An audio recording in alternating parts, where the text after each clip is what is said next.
Hello, my name is Ambra. I'm an Italian translator and interpreter working with English and Russian. I believe that post-editing is very important for translators nowadays, especially for those who want to remain competitive by acquiring new competences and getting to know new practices. I feel that post-editing tasks and services are highly requested, especially in some sectors, and they require professional translators who can work efficiently and with great attention to detail. I believe that we should not be afraid of new technology, but instead we should get to know it, be able to leverage it, and to combine it with human specialist knowledge and translation.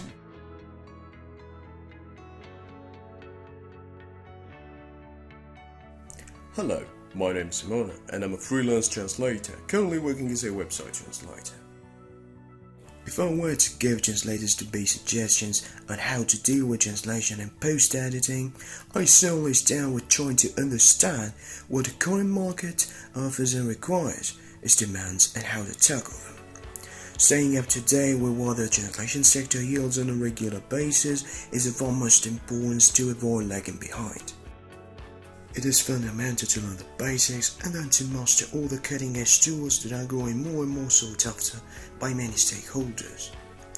I'm also keen on encouraging new translators to benefit from the use of machine translation engines as much as possible, as it's a scenario that is spreading quite fast. Therefore, understanding what machines can and cannot do is key to outsmarting them, with the result of being able to provide the best services. In my opinion, studying post-editing on your own can be useful, but it's not enough, because as with all things, you need to practice to get the feeling of what the work is like and to know what details you need to focus on.